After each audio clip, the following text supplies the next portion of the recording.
Bonjour.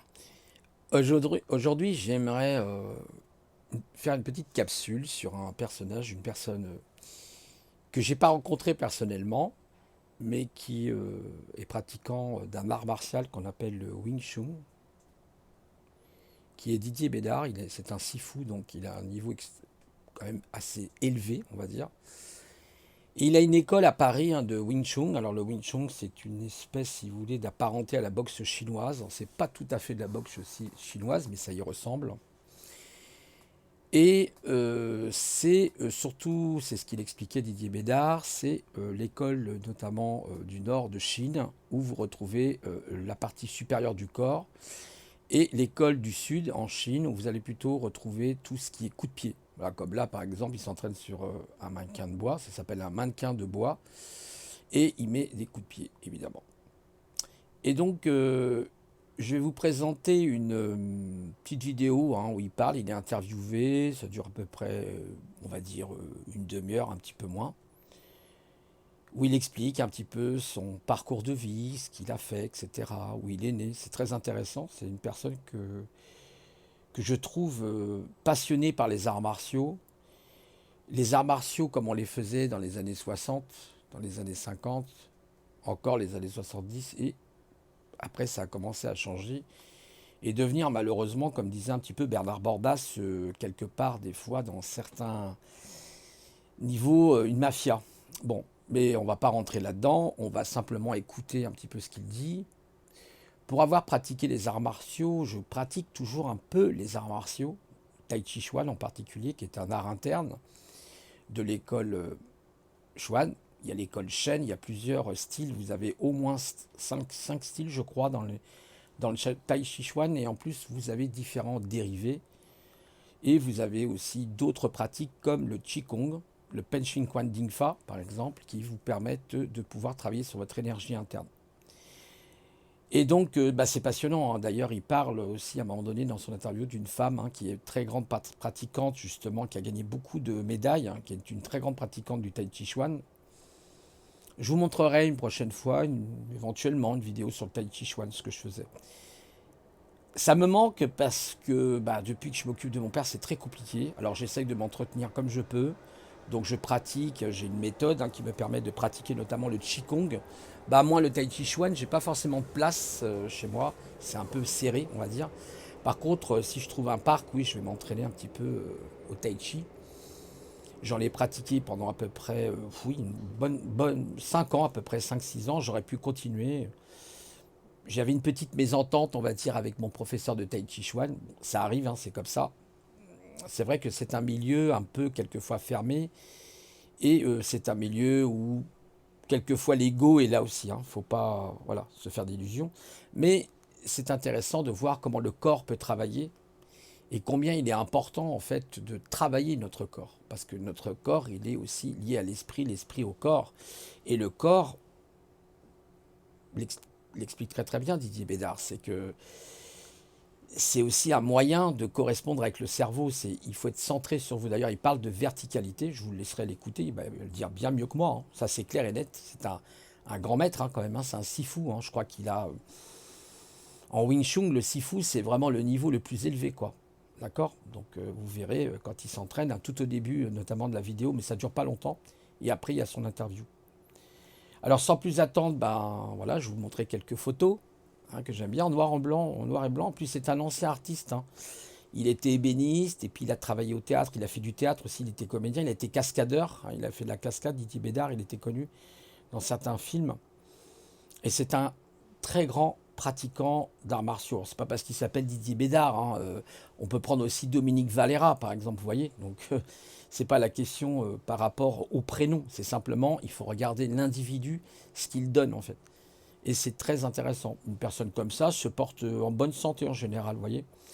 Voilà, donc et bien, sans plus attendre, on va regarder cette vidéo. J'espère la retrouver parce que j'espère que je l'ai préparée. Et je vous dis à plus tard hein, pour la fin de la vidéo, pour donner une petite conclusion hein, de tout ça. Et je vous dis donc à plus tard, le temps que je cherche cette vidéo. Là, ça commence pas très bien, c'est pas grave.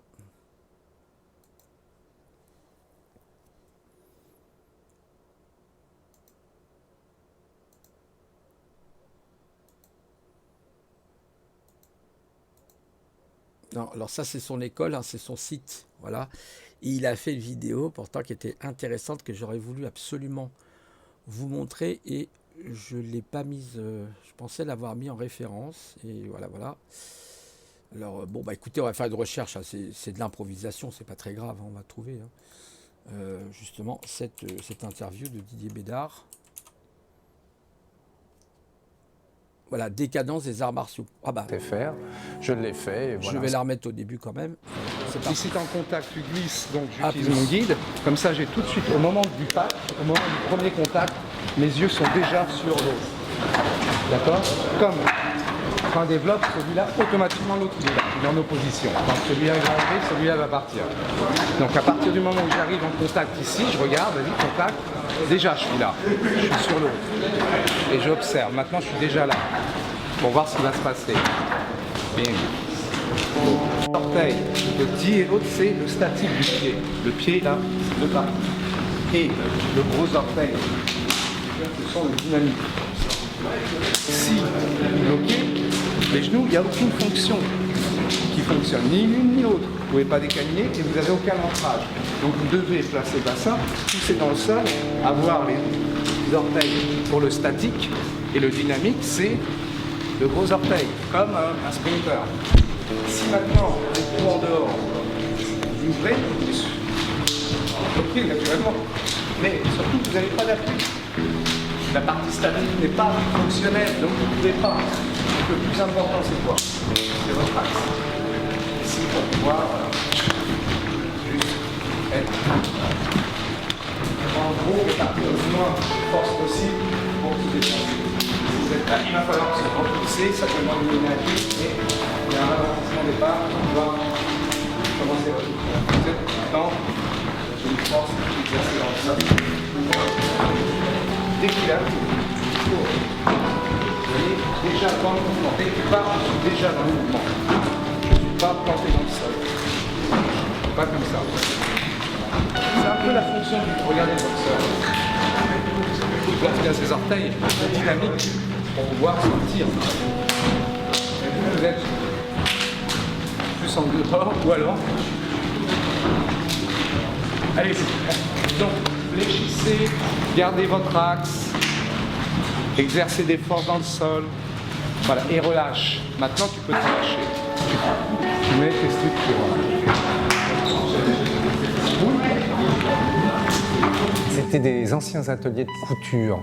Donc il y avait des mezzanines qui partaient de là jusque là, comme celle-ci, et il y avait un niveau supérieur.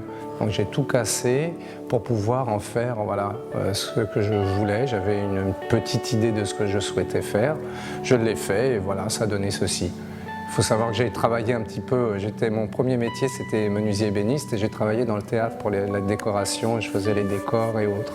Donc j'ai un passé aussi dans le monde un petit peu artistique et je sais faire quelque chose de mes mains autre que de frapper. J'ai commencé les arts martiaux en 1978, en 1977 même je crois. J'ai commencé à l'âge de 14 ans. Tout petit j'étais un bagarreur. Pas très bien, j'étais un bagarreur jusqu'au jour où j'ai arrêté mes petites bêtises, j'avais un petit peu grandi et un beau jour quelqu'un m'a agressé et j'y croyais pas. Et je suis tombé par terre et j'étais vexé comme un pou. Ça a commencé comme ça. Et à partir de là, je me suis dit plus jamais, il faut que ça se reproduise. Et au lieu de rester dans la bagarre comme j'étais tout petit, j'ai cherché une école martiale à Paris et puis j'ai trouvé dans ces années-là, en 1977, j'ai trouvé un monsieur qui s'appelait Fred Baum, qui était mon premier professeur et qui provenait du maître, il avait été formé par le maître Alan Lee, qui était un maître du nord de la Chine. Voilà. Et donc j'ai fait 10 ans d'études avec lui en Shaolin du Nord, donc spécialisé sur les déplacements, les coups de pied naturellement, et l'art du combat. C'était un système spécifique au combat. 10 ans durant, voilà. Pourquoi tu étais bagarreur? Mais c'était dur dans les années 60. Non, je ne sais pas, c'était comme ça. Peut-être qu'il fallait défendre un petit peu son territoire. Où j'habitais dans le 18e arrondissement.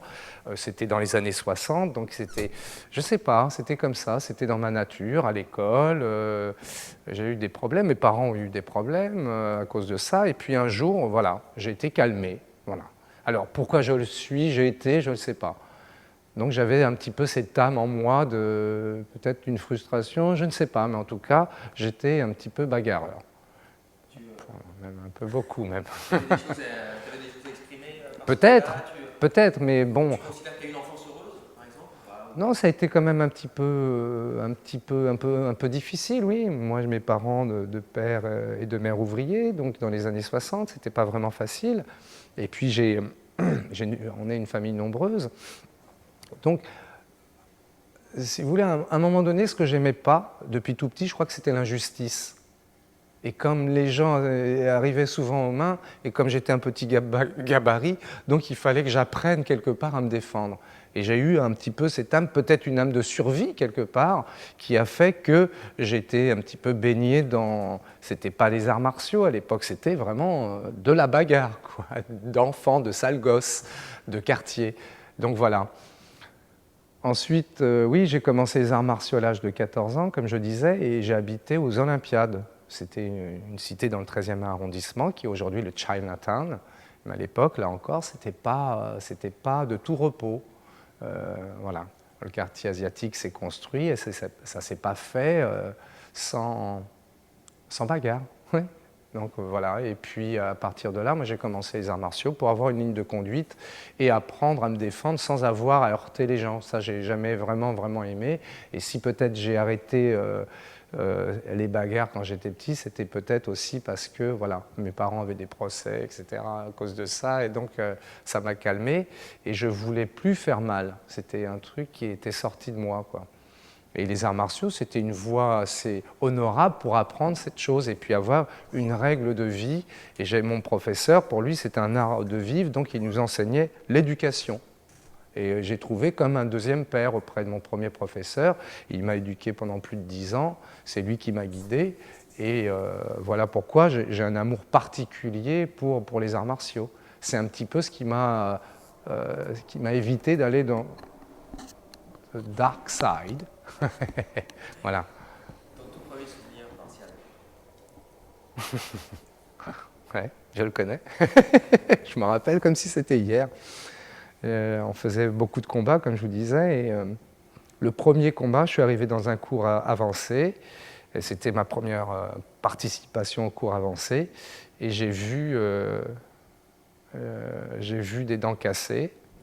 Et j'étais tout petit, et après c'était mon tour, et le premier combat que j'ai fait, j'ai atterri dans les bras d'un certain personnage qui est toujours là et que je vois de temps en temps, qui s'appelle Rachid, et je me rappelle, il m'avait balayé, il m'avait pris dans ses bras, je l'ai regardé comme ça, il m'a jeté sur le sol comme ça, et ça a commencé comme ça.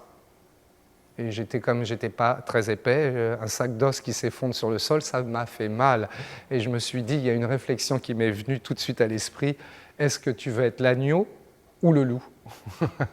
Donc j'ai décidé, et là j'ai commencé vraiment mon entraînement à partir de là.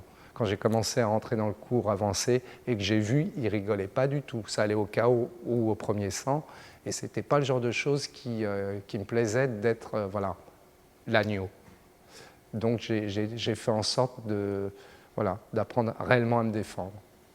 Tu penses qu'on enseigne les arts martiaux aujourd'hui comme on les enseignait à l'époque? Non. Autrefois, les professeurs, c'était vraiment des vocations, quoi. Les gens faisaient les choses par vocation, par amour pour l'art. Et ils essayaient de transmettre leur passion aux élèves.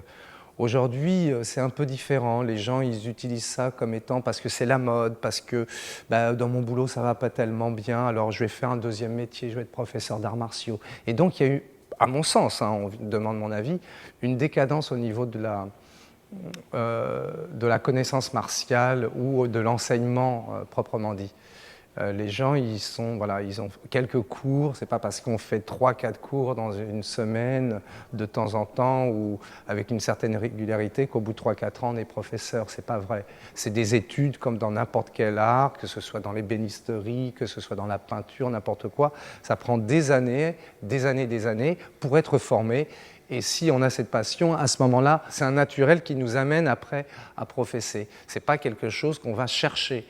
D'abord, on cherche à progresser, on cherche à s'améliorer, et la vie nous amène, en tout cas pour moi c'est comme ça que ça s'est passé, à devenir professeur. Comme mon professeur est devenu instructeur en arts martiaux, comme ça.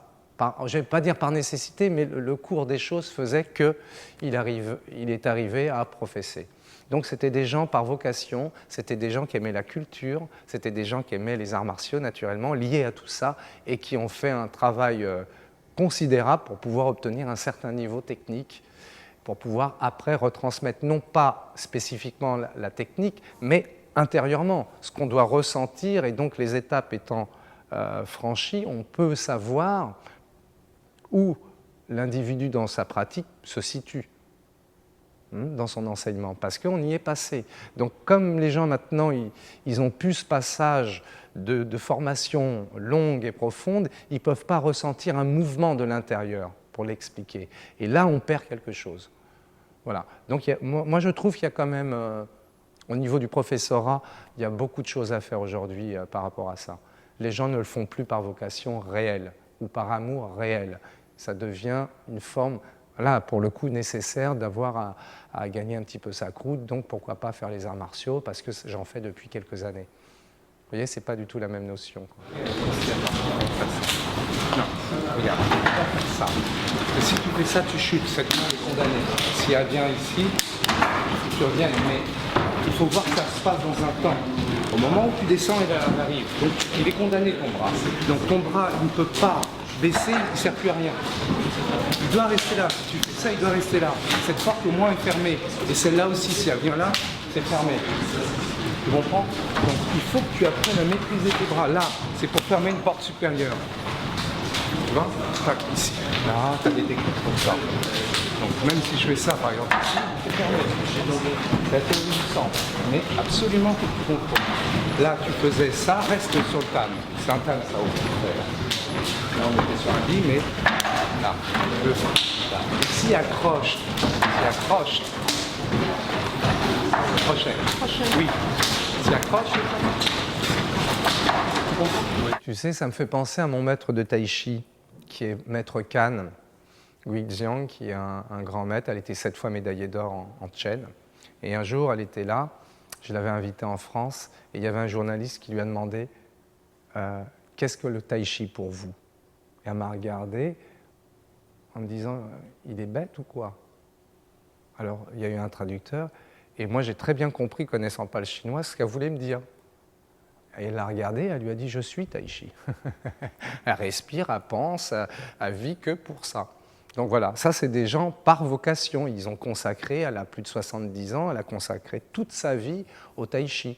C'est elle qui a fait les formes contemporaines, en tout cas voilà, dans le tai chi chuan. Donc c'est des gens voilà, comme ça que j'ai rencontrés et qui sont pour moi de vrais maîtres, de vrais professeurs, on peut dire. Parce que c'est un amour et plus de 65 ans après, elle aime ce qu'elle fait comme au premier jour. Et je trouve ça vraiment merveilleux, quoi. J'ai eu des choses vachement difficiles, hein, mais je ne sais pas si c'est bien de parler de ces choses. Parce qu'il y a eu vraiment... J'ai été dans le 18e arrondissement, après le 18e, j'ai passé 4 ans à Rosny-sous-Bois, dans des cités, une cité, et là, c'était un petit peu chaud. On voyait de notre balcon comment ils allaient se trucider à coups de couteau. Donc mes parents ont eu peur, et puis on a déménagé pour revenir sur Paris, dans le Chinatown. Aujourd'hui, c'est le Chinatown, c'était les Olympiades, mais là encore, c'était aussi 24 000 personnes à l'époque. C'était une cité un petit peu ils expérimentaient pour voir le comportement des jeunes dans des cités, etc. C'était une très grande cité, et il y a eu des choses assez... on va dire assez horrible, quoi. Il fallait défendre un petit peu sa peau au quotidien. Et j'ai appris par mon fils, j'ai un fils qui a plus de 22 ans, et il m'a dit il n'y a pas très longtemps, ouais, les Olympiades, c'était... Aujourd'hui, il y a une réputation de bad boy pour ceux qui vivaient à l'époque aux Olympiades. Mais ceux qui vivaient, c'était nous. On ne le vivait pas comme ça, mais il est vrai qu'au quotidien, ce n'était pas facile, quoi. Du tout, du tout. Et là, il y a eu la communauté chinoise qui est arrivée, et ça ne s'est pas passé sans mal, quoi, hein. Il y a eu quand même pas mal de rixes dans les cités, oui. Donc ce n'était pas vraiment très sympathique. Et il y a eu beaucoup de mes amis qui sont encore aujourd'hui des professeurs de kickboxing, etc., qui ont travaillé avec Dominique Valera, on habitait tous ensemble dans ce lieu. Donc on faisait, voilà, c'est mes souvenirs avec eux, c'est les souvenirs de la cité avec tous ces amis qu'on avait. Et aussi un petit peu la protection des plus petits pour que tout se passe bien, pour pas qu'il y ait une délinquance au sein de cette cité. Donc on a vécu des choses comme ça, c'est des souvenirs que j'ai, oui. Voilà mes souvenirs un petit peu. Moi, ma passion première, c'était les arts martiaux. Je suis resté là-dessus. J'ai jamais cherché à vouloir enseigner. Ça, non. Ce que je voulais, c'était apprendre. Et à force de pratiquer, j'avais un certain niveau. J'ai toujours été remercié par tous les maîtres que j'ai côtoyés. Et par exemple, le maître William Chung voulait absolument me faire passer des diplômes. Je n'étais pas parti pour, mais il avait une grande insistance pour avoir mes grades de professeur de Wing Chun, etc.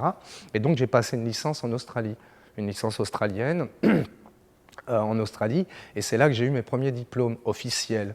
Voilà. Donc je suis diplômé de toute la Commonwealth, de tous les pays anglo-saxons, et ensuite, quand je suis revenu en France, j'ai fait une équivalence de diplôme pour avoir le droit de professer. Mais de fil en aiguille, comme mon professeur était toujours là, Fred Baum, il participait à mes cours. Il y avait tous les gens de Shaolin du Nord qui venaient prendre mes cours parce que à la base, j'étais parti en Australie pour amener un petit peu cette science, une nouvelle science d'art des poings de l'école Wing Chun. Et donc voilà, il y a eu 1, 2, 3, 4, 5, et puis de fil en aiguille, il y a eu plus d'élèves. J'ai investi pour pouvoir avoir une petite salle, et puis arrivé, j'avais un petit peu d'argent pour pouvoir investir voilà, dans la location d'une salle, celle-ci. J'ai rencontré donc mon professeur, j'avais 14 ans, donc c'était assez jeune, je rentrais au lycée, etc. Et puis comme j'étais souvent avec mon professeur, qui était un adulte, les enfants de mon âge, voilà, ça ne me convenait pas vraiment. Donc j'ai écourté mes études pour rentrer dans ce que j'aimais aussi, c'était le bois, la matière du bois. Et à l'âge de 14-15 ans, je crois, j'ai viré sur un métier manuel qui était la menuiserie et bénisterie. Et je voyais et c'est dans le même moment que j'ai pu, en parallèle, commencer les arts martiaux. Et j'ai tout de suite vu une relation directe entre la menuiserie, l'ébénisterie, la précision, le développement d'une technique et les arts martiaux. Et on me demandait exactement la même chose. Précis, voilà. Donc mon œil s'est affûté déjà par l'ébénisterie à faire des choses très précises, mais en parallèle, ça me donnait une éducation à la fois, l'un m'éduquait vis-à-vis de l'autre discipline et vice-versa. Donc je rebondissais et j'ai appris très jeune à être juste dans ce que je faisais. Par la suite, une fois que j'ai été diplômé, mais il fallait travailler parce que, comme je vous ai dit, j'ai des parents qui ne sont pas vraiment riches. Donc à l'âge de 17-18 ans, je suis rentré au Palais de Chaillot, au théâtre du Palais de Chaillot, et je suis rentré en tant que menuisier ébéniste au sein de Chaillot. Et j'ai fait pendant plus de 4 ans des décors, des accessoires, j'ai tout fabriqué, et c'était une partie de ma vie qui était très sympa. Et j'ai vu un petit peu le monde artistique, mais côté coulisses. Voilà. Et en parallèle, j'ai toujours travaillé mes arts martiaux. Bon, par la suite, j'ai fait d'autres choses. Donc j'ai connu vraiment le théâtre, après j'ai connu un petit peu le cinéma, j'ai connu ces choses. Moi, j'aime beaucoup tout ce qui est attrait à la culture, à l'art, à la sculpture, à ce genre de choses. Et pour moi, c'est le même rapprochement, le même rapport qu'on peut faire dans les arts martiaux, qu'on peut faire dans un autre métier artistique. Ça peut être la danse, ça peut être différents domaines artistiques, parce qu'on passe par les mêmes étapes. On passe par le corps, on éduque notre corps, ça demande de la souffrance, de l'exigence, ça demande beaucoup de travail de fond, ça demande de l'honnêteté avec soi-même. Et les arts, c'est ça. Et c'est ce que j'aime, et c'est pour ça même, quand on vient m'interviewer ou je montre des choses, jamais, jamais j'ai préparé quoi que ce soit. Jamais. Parce que le côté artistique, c'est ça. On se jette à l'eau, on essaye de voir ce qu'on peut donner dans l'instant. C'est un instant présent, et c'est ce que j'ai toujours aimé dans les arts. Être comme ça, voilà. Il y a des choses qui arrivent comme ça, qui sont un peu magiques. De rien, on arrive dans un cours, il n'y a rien, il y a une salle vide, et on fait naître quelque chose. Ça, c'est le côté artistique aussi. Donc mes cours sont toujours différents, toujours différents, et je suis toujours dans la recherche, je ne dis pas de quelque chose de nouveau, mais dans la recherche du perfectionnement à travers la technique choisie. Voilà. C'est ça pour moi l'art martial. Quand on passe de l'élève, de l'étudiant au professorat, bon, il y a une petite barrière, mais ce qui est intéressant de l'autre côté, en tant que professeur, c'est qu'on arrive après à tout décortiquer. C'est nos élèves qui nous font aussi progresser, parce qu'ils ont leurs erreurs, et trouver tout de suite l'origine de son mouvement, pourquoi ça ne va pas, ça nous fait progresser dans la compréhension de la mécanique, de la biomécanique, ça nous fait de l'expression, etc. Donc il y a toujours ce rapport, voilà, à l'autre qui est aussi super intéressant, et ce que les étudiants nous montrent nous enrichit d'une manière ou d'une autre. Parce que ça nous fait aller beaucoup plus loin pour essayer de savoir pourquoi il a fait comme ça et essayer d'extirper le meilleur de l'individu à travers ce qu'il fait. Voilà, ça c'est le côté professorat qui est vraiment fascinant. La verticalité, que ce soit dans le domaine des arts martiaux ou dans ceux qui pratiquent, on peut voir aussi le domaine de la danse, le côté artistique, mais en dehors de ce côté artistique, si on veut parler du côté martial, il nous faut un potentiel maximum. Il faut être prêt à n'importe quel instant. Donc il nous faut une certaine verticalité pour la répartition de nos poids de corps et pour être sur son axe, pour pouvoir avoir la plus grande mobilité, que ce soit au niveau des membres supérieurs ou inférieurs. Donc il est important que ce soit, on peut parler du tai chi, du xingyi, de tous les systèmes internes ou autres, de cette verticalité pour pouvoir trouver son ancrage et être centré sur soi-même, pour pouvoir être le plus efficiente, le plus efficace au moment choisi, quoi. Donc à tout instant, quand on est dans l'art du combat, à tout instant. Donc la verticalité, ça symbolise aussi la maîtrise de l'axe, ça symbolise aussi la maîtrise du déplacement, ça symbolise plein de choses. Pour ça, pour moi, je pourrais parler, on parle de verticalité, d'ancrage, de coordination, tout ça découle de cette verticalité. Si, par exemple, comme un style, le Wing Chun, on parle de défense-attaque simultanée, si on est penché, forcément, il ne peut pas y avoir cette même production d'efficacité, c'est parce qu'il va y avoir un déséquilibre au niveau du bassin et donc les structures osseuses ne sont pas alignées, donc là, il va y avoir un problème au niveau de l'ancrage, etc., etc. Donc ça passe par des éléments essentiels. On n'a qu'à aller voir, on va voir des danseurs, s'ils ne sont pas sur leur axe, ça ne marche pas. L'équilibre ne marche pas, les pirouettes ils tombent, etc., etc. Donc il y a un maximum de techniques qu'ils ne peuvent pas exécuter. Et c'est flagrant quand les gens sont sur scène. Donc la verticalité pour ceux qui travaillent le corps, c'est une chose essentielle. On peut parler aussi des styles internes, comme même les gens qui font du yoga, les gens qui font du tai chi, tous ces systèmes internes, on leur demande quoi? La verticalité pour pouvoir développer, ouvrir les chakras ou les tantien, les points, les méridiens dans le corps pour avoir des circulations correctes dans le corps. Donc tout est lié à ça, que ce soit l'aspect méditatif, l'aspect interne, comme l'aspect externe. C'est bien joli ce qu'il fait. Oui. Toute chose maîtrisée, mais jolie. Toute chose maîtrisée, elle est jolie. Donc voilà, ça peut répondre à ceux qui me lancent ce genre de pic, parce que moi, ça me pique. Parce que les gens, ils viennent dans mon école, ils viennent me défier, mais ils ne repartent pas. Hein. Moi, je reste toujours dans mon école. Ils repartent la queue entre les gens, mais on n'entend jamais parler de ça sur Internet. Hein. Jamais. C'est bizarre. C'est mon professeur d'ébénisterie qui m'avait dit, sois pas ébéniste, tu gagneras jamais ta vie. Alors déjà, c'était pas très rassurant. Et puis un jour, on a été voir les premiers salons, c'était à Porte de Versailles, et il y avait toutes ces nouvelles technologies, et il y avait les ordinateurs, et il y avait des machines liées aux ordinateurs. Et on mettait des panneaux de bois, et il y avait un petit dessin, il appuyait sur Entrée, et les ciseaux se mettaient à bouger tout seuls. Hein, et une chose qu'on fait en quelques mois, il le faisait en quelques minutes.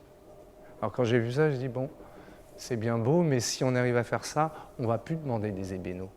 On ne va plus les demander. Parce que faire un meuble, on ne l'a pas comme chez Ikea et on monte en kit en 5 minutes. Non, ça prend des mois, des semaines et des mois. Fait par un ébéniste, ça prend des mois. Donc, à l'heure d'aujourd'hui, c'était plus actuel.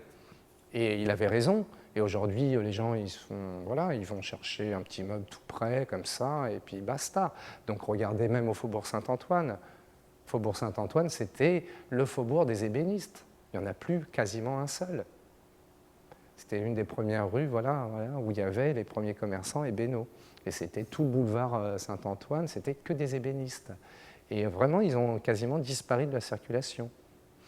Donc voilà, puis l'amour des arts martiaux. Et puis non, dans le théâtre, je ne pense pas que je serais resté. Je me sentais un petit peu enfermé quand même.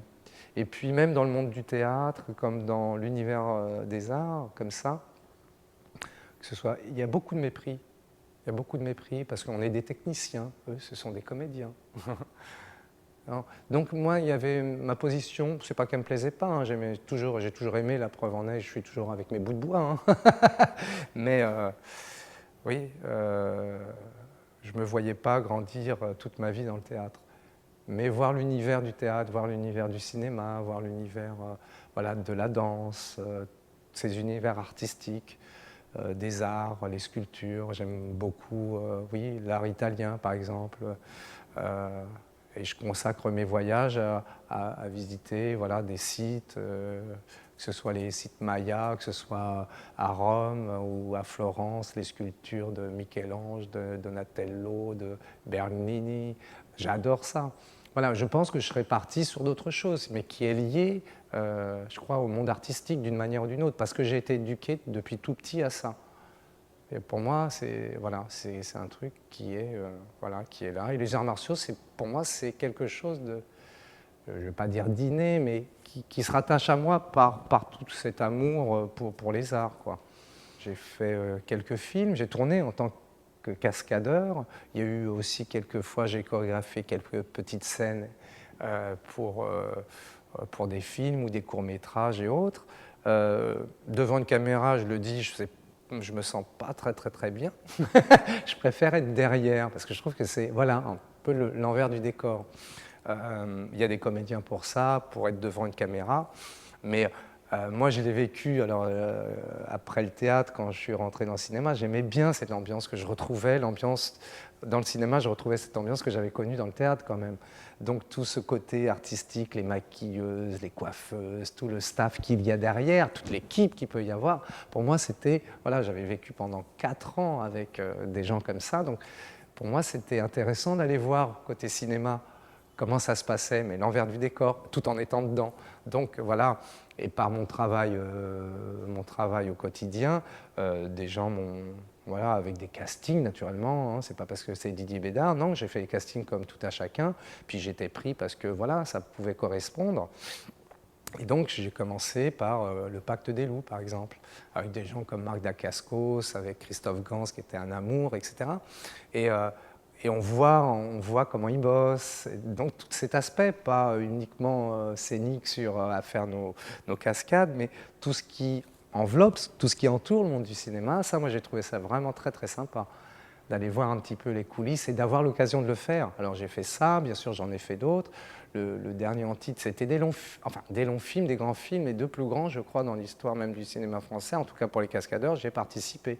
C'était le Pacte, donc des loups, et puis il y a eu Babylone AD avec je crois, qui était produit aussi en partie par Vin Diesel et autres. Et Michel Yeo, j'étais appelé pour travailler un petit peu avec Michel Yeo. Et avec les gens de la cascade qui sont des gens aussi amoureux de leur métier. Et c'est super agréable parce qu'on retrouve par exemple le monde des cascadeurs. Quand je suis arrivé dedans, voilà, c'est une équipe, c'est une troupe, c'est des gens qui s'aiment et qui vont faire un travail en commun pour pouvoir obtenir, ils font le meilleur qu'ils peuvent pour pouvoir rendre, voilà, et puis faire rêver un petit peu les gens quand ils sont devant leur écran. Donc, tout ça, de le vivre, ça c'est sympa, parce qu'on revoit, et puis moi j'aime bien un peu comme ça décrocher des arts martiaux, parce qu'on est le maître, alors les gens ils sont avec une petite retenue comme ça, et partout où on va mettre, et que là on est, voilà, Didier. Et on travaille comme tout à chacun, voilà. Et ça, moi, j'aimais bien aussi d'avoir, voilà, d'être non plus un petit peu porté comme ça, parce qu'attention, c'est le professeur, mais d'être voilà, avec tout le monde et de vivre au quotidien des choses. Donc, il y a eu 2 mois et demi de tournage ou 3 mois sur le Pacte des loups et un peu la même chose à Prague pour Babylone AD. Entre-temps, j'avais fait d'autres petites choses, mais là, pour des cascadeurs, de rester 2 mois et demi, voire 3 mois sur un film, c'est quelque chose d'extrêmement rare, et j'ai pu avoir la chance d'y participer, quoi. Voilà, donc l'interview hein, du maître Sifu Didier Bédard, hein, vraiment passionnant. Hein, voilà, c'est vraiment quelque chose de passionnant. Je vais essayer de revenir où on était au départ. Je crois que je l'ai enlevé malheureusement. Bon, c'est pas grave, tant pis, on va aller là. Et oui, c'est de l'improvisation. Hein. Vous avez vu, il a parlé d'improvisation. Et ben moi aussi, je suis un peu comme ça. J'aime bien l'improvisation. J'aime bien les choses qui ne sont pas forcément préparées parce que je trouve qu'il y a, il y a une espèce de magie. Il y a quelque chose, vous essayez de, avec les éléments que vous aviez qui vous viennent à l'esprit, de créer quelque chose de complètement nouveau. Et ça, j'aime bien. J'aime bien. Je suis tout à fait d'accord avec ce qu'il dit. Alors on voit un petit peu tout son déroulé hein, depuis son enfance. Hein, à l'âge de 14 ans, il commence les arts martiaux. Il vit dans le 18e arrondissement. Hein, donc je ne vais pas vous redérouler son interview, mais il est bagarreur. Donc effectivement, ensuite il va à Rosny-sous-Bois. Il voit des gens qui font des petits coups de... Voilà, c'est des endroits qui ne sont pas voilà, très très fréquentables. Hein. Moi, là où je vis, ça va, ça peut aller. Mais je peux vous dire qu'il y a des endroits un peu plus loin... vous n'allez pas vous balader à 7-8 heures du soir. Voilà, c'est tout ce que je peux vous dire. Donc, bah voilà, c'est cette vie hein, qui est vraiment passionnante hein, de Didier Bédard, hein, du maître Sifu. Il a raconté aussi sa vie sur le théâtre. C'était passionnant parce qu'effectivement, il est passionné par les arts. Donc, j'espère que cette interview vous aura plu parce que, en fait, c'est une manière de voir qu'il existe d'autres mondes. Hein. Peut-être qu'on oublie quelquefois. Et ces mondes-là, bah, ce sont souvent des mondes de la réalité. Le monde des arts martiaux, hein, les arts martiaux, c'est l'art de travailler avec son corps. Hein. Il vous parle bien de verticalité. Il a parlé, vous voyez, un peu du Tai Chi Chuan. Donc, effectivement, le centrage sur soi, ce que j'apprends. Et donc, que je continue d'apprendre. Hein. C'est pas parce que je ne pratique plus en club que je ne pratique plus. Si. Et donc, bah ça c'est super passionnant. Voilà, il y a d'ailleurs tout un travail dans le Tai Chi Chuan hein, qui rejoint un peu le Wing Chun, mais moins dans la vitesse, plus dans la lenteur. Le seul moment où on va travailler dans la rapidité avec le Tai Chi Chuan, selon le style de Tai Chi Chuan, c'est ce qu'on appelle les mouvements rapides. Voilà, et donc là, oui, ils sont extrêmement rapides dans le Tai Chi aussi quand effectivement vous relâchez les tensions et que vous mettez la puissance en fait de votre musculature. Mais ce qui est important, il a utilisé un terme de biomécanique. C'est-à-dire que nous sommes des êtres biomécaniques. On doit apprendre l'anatomie de notre corps. Donc quand vous pratiquez ce genre d'art, l'important c'est effectivement de connaître comment fonctionnent toutes vos articulations, votre anatomie. C'est très important qu'on peut prendre une planche par exemple et regarder comment fonctionnent toutes les articulations. Et vous allez voir que rien qu'au niveau du pied, c'est fantastique. Voilà. Ah oui, alors le mouvement rapide, ça me revient un petit peu. Ah, excusez-moi pour le bruit extérieur. Vous voyez, ça c'est l'improvisation. En fait, c'est que effectivement, ça s'appelle le Fadjing. Le Fadjing en chinois, je crois. Le Fadjing, c'est un mouvement explosif qu'on retrouve dans le Tai Chi Chuan, qui peut être extrêmement redoutable. Comme évidemment, là du coup, dans le Wing Chun, alors là c'est vraiment du Fadjing permanent quasiment. Vous avez vu la vitesse à laquelle ses bras se déplacent, parce qu'il va travailler beaucoup avec le haut du corps, mais aussi avec le bas. Hein, c'est l'école du Sud, c'est plutôt les coups de pied au niveau de la rotule, coups de pied au niveau des hanches, mais surtout de la rotule, c'est très efficace. Vous savez, vous n'avez pas besoin de donner un coup de pied. Vous savez, vous avez des gens, c'est ce qu'il explique. Bon, bah, vous avez la personne qui vous parle du grand écart. Hein. Le mec qui fait un grand écart, waouh, c'est impressionnant. On s'en fout du grand écart. Vous mettez un coup de pied au niveau du tibia ou un coup de pied en dessous de la rotule, c'est terminé. On n'en parle plus. Donc, si vous mettez bien, vous ajustez bien votre coup avec la force suffisante, votre adversaire, il tombe au sol. Alors, on n'est pas là hein, pour promulguer ce genre de choses. C'est simplement que c'est un art martial, c'est aussi l'art de se défendre. C'est comme ça. Et donc, ça peut être une bonne école, d'ailleurs, pour des jeunes qui seraient intéressés par le Wing Chun, qui m'écoutent là. Ça peut être une très bonne école. Je fais un petit peu en même temps au passage de la pub. Et puis il y a bien sûr d'autres pratiques d'arts martiaux, hein. Vous avez le jiu-jitsu, vous avez le sambo, vous avez vous avez le systema qui est très intéressant, qui là du coup est plutôt un art de combat qu'un art martial. Il ne faut pas confondre le combat, hein, la bagarre, la baston, si vous voulez, avec les arts martiaux. C'est deux choses différentes. Il ne faut pas mélanger les choses. Seulement, même la pratique de Wing Chun peut vous aider. Pourquoi? Parce que vous allez développer des réflexes. Vous voyez, vous allez développer des réflexes. Et moi, je pratiquais le Tai Chi Chuan dans les mouvements très lents, mais très très lents. J'ai développé des réflexes des fois foudroyants. Il y a des personnes qui m'ont dit ben attends, Didier, attends, doucement là, parce que tu vas me mettre par terre, quoi. Et j'utilisais quasiment aucune force. Simplement, j'utilisais la force de mon corps, mais l'inertie de mon corps pour projeter mon adversaire, c'est tout. C'est comme dans l'aïkido. Quand vous regardez l'aïkido, il n'y a pas de puissance musculaire quasiment. Oui, évidemment, il faut quand même avoir une petite puissance musculaire, mais c'est l'art de retourner l'énergie de votre adversaire contre lui-même. Donc si par exemple quelqu'un vient vers vous en courant, et vous commencez à courir vers lui, non, c'est peut-être pas la solution. La solution, vous le laissez passer, petit croche-patte, boum, par terre. Bah tiens, qu'est-ce qui t'arrive? Voilà, c'est tout. Vous voyez, mais ça, il faut le faire dans un instant T, un instant, voilà. C'est pas simple, voilà.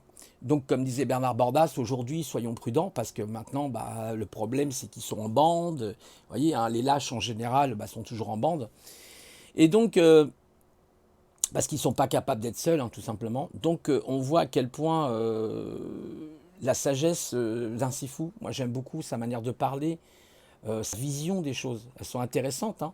Voyez, c'est vrai qu'il est passionné par un domaine qui est l'art martial, mais aussi le théâtre, la cascade, hein. Il a parlé de la cascade, il a joué, je crois, dans le film, comment ça s'appelle, Les Loups, là, je ne sais plus exactement le titre.